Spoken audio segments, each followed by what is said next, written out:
मैं अपनी गाड़ी में जा रहा था, मैंने चाबी निकाल ली थी। अच्छा। मतलब अपनी गाड़ी में चलो, फिर मैंने मास को फ़ोन किया, मैंने बोला मास हम लोग जा रहे हैं यार वो खाना खाने ना। बोला कौन खुलता है? हाँ। सिद्दीकी बोल बोला हाँ। बोला मैं भी चल रहा हूँ। ही हुआ जिसका डर था। शाह सफदर को दूध में से मक्खी की तरह निकाल के सब ने फेंक दिया। सफदर अंकल को ज़रा भी अच्छा अजीब नहीं लगता। मुझे बहुत अफसोस है और दिल से मेरा अब ये तमाम लोगों से रिक्वेस्ट है कि आप लोगों ने शाह को बहुत सपोर्ट करना है। माँ सफदर की असलियत सामने आ चुकी है और सफदर अंकल भी इसमें भरपूर तरीके से शामिल है। कुछ चीज़ों को देखकर मुझे लगता है कि मेरा माँ बाप जैसे रिश्ते पर से भी ना एतबार आहिस्ते आहिस्ते उठता जा रहा है। दुनिया इतनी मतलब परस्त हो चुकी है, इतनी ज़्यादा, और आजकल दुनिया में पता नहीं क्या कुछ हो रहा है। मुझे कभी कभी बहुत अफसोस होता है कि हम लोग किस तरफ जा रहे हैं। हेलो जी, अस्सलाम वालेकुम। आई होप कि आप सब बिल्कुल ठीक ठाक होंगे। अल्हम्दुलिल्लाह से मैं भी बिल्कुल ठीक ठाक हूँ। वीडियो स्टार्ट करने से पहले तमाम लोगों से रिक्वेस्ट है, चैनल को सब्सक्राइब कर दें, वीडियो को ज़रूर लाइक कर दें। शाज़ बेचारे पर बहुत तरस आता है और बहुत वो दिल का साफ, बड़ा अच्छा बंदा है वो, बहुत नाइस है, सबके साथ अच्छे से चलता है, बहुत स्वीट उसकी नेचर है, अपनी बीवी को बहुत प्यार करता है, बहुत अच्छे से रखता है वो। और उसके लिए वाकई में मुझे बड़ा अफसोस होता है जब मैं देखती हूँ कि इस पूरी फैमिली ने शाह सफदर के साथ जो किया है ना, वो अच्छा नहीं किया। हुसैन साहब ने आज जो वीडियो बनाई है जिसमें माँ और जिस तरीके से वो लोग सारी पूरी मतलब कह लेंगे दोनों बेटे और अब्बा जो है वो पार्टी करने गए हैं और उसमें शाज़ का दूर दूर तक कोई नामो निशान नहीं था। कोई ये ना बोले कि हम जो है वो ये करते हैं, वो करते हैं, फुटे दिलवाते हैं, ऐसे करते हैं, वैसे करते हैं। तो जो दिख रहा है हम तो उसी पे बात करते हैं और लोग कमेंट भी कर रहे होते हैं। यूजुअली मेरे जो रिव्यूज़ और रिएक्शंस होते हैं वो मैं मोस्टली कमेंट्स पर ही बेस करती हूँ और ये राइट हमें यूट्यूब ने दिया है कि आप commentary, criticism, review, reaction vlogs पर दे सकते हैं। मुझे नहीं पता पर्सनल लाइफ में क्या चल रहा है, लेकिन हाँ, जहाँ तक व्लॉगिंग की बात है तो उस पर हम अपना राय, अपना इजहार कर सकते हैं और ये राइट यूट्यूब ने दिया है, वरना हमारे चैनल्स एग्जिस्ट ही नहीं करते। बहरहाल आज वीडियो आई और 2-3 दिन से आपने देखा कि शाज़ अब अपने घर वालों के साथ कोई वीडियो नहीं बना रहा क्योंकि बहुत प्रेशराइज़ करके उसको मना करवा दिया गया है कि अब आपने वीडियो नहीं बनानी है। क्यों अभी तक शाज़ के घर पे माँ साहब रुकने नहीं गए, या क्या वजह है ऐसी कि मास के घर पे शाज़ अभी तक रुकने नहीं गया? तो ये जो काफ़ी टाइम से सुनने में आ रहा था ना कि ये लोग अलग हो रहे हैं और अब्बू जी ने कहा है, तो दरअसल मसला इन दो भाइयों का ही था। एक दूसरे से जेलसी, एक दूसरे से हसद, एक दूसरे से जलन और एक दूसरे की कंपैरिजन करने के चक्कर में ही ये सब कुछ हुआ है, जो कि दिख भी रहा होता है। क्यों अभी तक जो है वो माँ साहब सिवाय एक दिन के, वो भी लोगों के बोलने पर, उसके बाद शाज़ के घर पे गए ही नहीं हैं, नहीं जाते वो, ठीक है। और शाज़ भी जो है वो मास के घर अकेला जाता है, युसरा नहीं जाती, ठीक है, रुकते नहीं है वहाँ पर।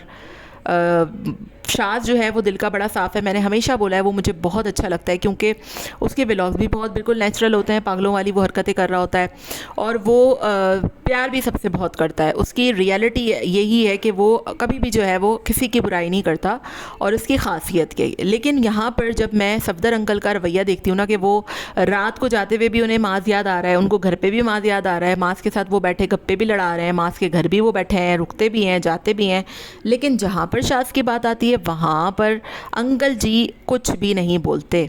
तो आज मुझे बहुत अफसोस हुआ कि बड़ी पार्टी हुई, वहाँ पर लोग गए, बैठे, शाज़ को भी तो ले जाया जा सकता था, शाज़ भी जा सकता था वहाँ पर। बहुत अफसोस की बात है कि शाज़ को इन लोगों ने जैसे अलग करना था ना, अलग थलग वो कर दिया है। और अब मुझे लगता है कि थोड़े टाइम में ये मास और ये अंकल जी दोबारा से एक साथ रहेंगे। ये मेरी बात आप लोग लिख लीजिएगा, ठीक है। हुसैन, मास और अंकल साथ ही रहेंगे और ये जो कुर्बतें बढ़ रही हैं ना आपस में कि ये हुसैन को भी अचानक से भाभी से बहुत प्यार आना शुरू हो गया और ये जो है वहाँ जाकर तोहफ़ों की बारिशें कर रहे हैं, तो ये सिर्फ जो है वो एक जाल बिछाया जा रहा है ताकि ये सारी बातें जो है वो दोबारा से वो हों और दोबारा से माँ साहब जो है वो वहाँ जाकर रहना शुरू कर दें या कहीं और घर ले लें, साथ रह लें। और शाज़ को इन्होंने दूध में से मक्खी की तरह निकाल कर फेंकना था तो वो फेंक दिया है। किसी की बेटी अगर आप लेकर आते हैं जो कि युसरा है, तो क्या उसके साथ ऐसा सलूक किया जाता है? ना उसको आप लोग कहीं बेचारी को बुलाते हो, ना उसको आप लोग पूछते हो, ना आप लोग उसके बच्चे को इतनी वैल्यू देते हो। आप लोगों की नज़र में सिर्फ बस माँ ही सब कुछ है, माँ साहब का बच्चा ही सब कुछ है, मास को हर जगह लेकर जाना है, बस मास मास मास मास। क्या मुँह मतलब क्या देंगे ये लोग अल्लाह को मुंह, और क्या जो है वो रोज़े क़यामत में ये दिखाएंगे, क्योंकि यहाँ पर तो सरासर जो है वो पेरेंट्स ही डिस्क्रिमिनेशन कर रहे हैं।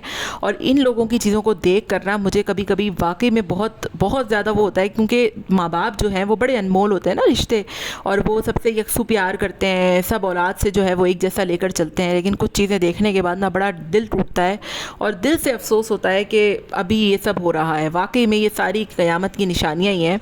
अब ये सारी चीज़ें देख कर ना बड़ा दिल दुखता है मेरा, और शाज़ के लिए बहुत अफसोस होता है, क्योंकि शाज़ को अपना घर पे वीडियो बनाने की इजाज़त है। आपने उनसे नानी का जो एक कंटेंट था वो भी आपने हटवाया, और अब वो बेचारे अपना अलग अलग घर पे जो है वो अपनी कुकिंग शुकिंग दिखा रहे हैं, क्योंकि ना उनके घर पे कोई आ रहा, ना वो कहीं जा सकते, ना वो कहीं वीडियो बना सकते। आप उनके घर जाएंगे नहीं कि उनका चैनल जो है वो चलना ना शुरू हो जाए। ऑब्वियसली वो वैसे भी चल रहा है, और मुझे ये लगता है कि मास साहब के आपने देखा कि जो व्यूज़ हैं वो काफ़ी डाउन हो गए हैं। तो मास के जो है वो व्यूज़ काफ़ी डाउन हो गए हैं, गालिबन 500 के, 600 के, और शाज़ के भी 400 के तक चले जाते हैं। तो ये मसला सिर्फ इस वजह से हुआ है कि शाज़ मास के आगे ना निकल जाए।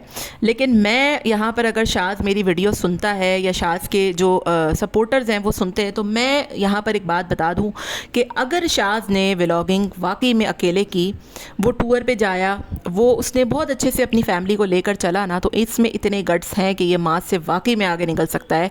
क्योंकि माँ सिर्फ अपनी फैमिली पर डिपेंड करता है, और शाज़ के अंदर वाकई में वो क्वालिटीज़ हैं कि वो बिना जो है वो फैमिली दिखाए भी बहुत अच्छे से अपना चैनल भी चला सकता है। और उसकी बीवी ने बड़ा अच्छा चैनल चलाया था अपनी कुकिंग का। ये बड़ी अच्छी बात है कि उसने सोशल मीडिया को फ़िलहाल खैर बात कह दिया, क्योंकि उसका बच्चा बड़ा छोटा है ऑब्वियसली, लेकिन वो जब भी आएगी कम बैक करेगी और बहुत अच्छे से करेगी। और वाकई में मैं ये गारंटी के साथ कह सकती हूँ कि शाज़ के जो व्लॉग्स हैं ना वो माँ से काफ़ी बेहतर है, और काफ़ी टाइम से ये कमेंट लोग भी कर रहे हैं। तो अगर किसी को ये लगता है कि आप उनका चैनल चला रहे हैं या आप नहीं आएंगे तो उनका चैनल नहीं चलेगा, या अंकल जी जो है वो इस तरीके का सलूक करेंगे तो लोगों को नज़र नहीं आएगा और लोग खामोशी से बैठ जाएंगे, लोग कुछ नहीं कहेंगे, तो ये आपकी भूल है। लोग सब देखते भी हैं, लोग कमेंट भी करते हैं। हम चुप हो जाएंगे यार, हम वीडियो बनाना छोड़ देंगे, लेकिन जो कमेंट करने वाले हैं, जो आपकी ऑडियंस है, जो आपने एक लंबे टाइम से एक आपने ऑडियंस खड़ी की है, जो आपके रिलेटिव्स देखते हैं, क्या वो अंधे हैं? वो सब उनको नज़र आता है। और ये सारी चीज़ें मैं सिर्फ कमेंट पढ़कर ही बता रही हूँ यहाँ पर कि जो हो रहा है ना इनके घर में वो सही नहीं हो रहा। और जो इनको मतलब जो इनका मकसद था ना कि शाज़ को निकाल बाहर करना है, सिर्फ उसको ज़िम्मेदार बनाने के लिए आप लोगों ने उसके साथ इतना बड़ा जुल्म किया कि आप लोगों ने उसको फैमिली से ही दूर कर दिया। आप लोग बाहर जा रहे हैं तो उसको लेकर नहीं जा रहे, आप लोग मैच देख रहे हैं तो वो बिल्कुल ही घर में से गायब है, घर में है तो वीडियो नहीं बना रहा। अजीब सिचुएशन हो गई है, अजीब ही जो है वो फैमिली हो गई है, और फूटें पड़ रही हैं। फलाना फलाने के घर जा रहा है, लेकिन ये दोनों भाई एक दूसरे के घर नहीं जा रहे। ना मास शाज़ के यहाँ जा रहा है, ना शाज़ मास के यहाँ जा रहा है। इतने टाइम के बाद वो एक वॉशिंग मशीन लेकर चला गया। शाज़ जो है वो दावत नहीं कर पा रहा अपनी, क्यों नहीं कर पा रहा? दावत तो हुई थी जब आपके पेरेंट्स आए थे, जब आपकी जो है वो माँ साहब गए हुए थे, तब तो दावत हो गई थी। अब क्यों नहीं हो पा रही? काफ़ी घर सेट हो गया है इनका, ऐसा नहीं कि खाना वगैरह नहीं बन सकता, अच्छे से बन सकता है। तो वजह सिर्फ यही है कि जो रिश्ते हैं ना वो असलियत उनकी ऐसे ही वक्त में पता लगती है। तो वाकई में कहते हैं ना कि रिश्ते जो है वो खून के नहीं एहसास के होते हैं, और ये बात मुझे वाकई में अब समझ आती है कि मौला अली का कौल है कि रिश्ते खून के नहीं एहसास के होते हैं। और जहाँ पर एहसास मर जाए ना, जहाँ पर एहसास ही ना हो, तो फिर वहाँ पर रिश्ते जो है वो वाकई में रिश्ते कहलाने के काबिल नहीं रहते। तो क्या फ़ायदा ऐसे अपनों का कि आप 2 बेटों के साथ जा रहे हैं घूमने, आप खा रहे हैं वहाँ, लेकिन आपको तीसरा बेटा याद नहीं आ रहा, और आप ना बता रहे हैं कि चलो हो सकता है आपने कॉल की भी हो, तो आप बता किस लिए नहीं रहे? क्योंकि आपने की ही नहीं है, आपको वो कभी याद आता ही नहीं है। आप जब उसके साथ बैठते हैं आपका मुँह बन जाता है। आप मास के साथ बहुत अच्छे से रहते हैं, उसके बच्चे इसके साथ आप बहुत अच्छे से रहते हैं। आपको मास की गलतियाँ भी है जो वो अच्छाइयाँ लग रही होती हैं, लेकिन शाज़ की आपको अच्छाइयाँ भी गलतियाँ ही लग रही होती हैं। तो खुदारा इतना करें जितना खुद भी बर्दाश्त कर सकें, और क्योंकि इस दुनिया को सभी ने छोड़ के चले जाना है। बहरहाल मिलते हैं नेक्स्ट वीडियो में। Till then take care, tata bye bye, अल्लाह हाफिज़।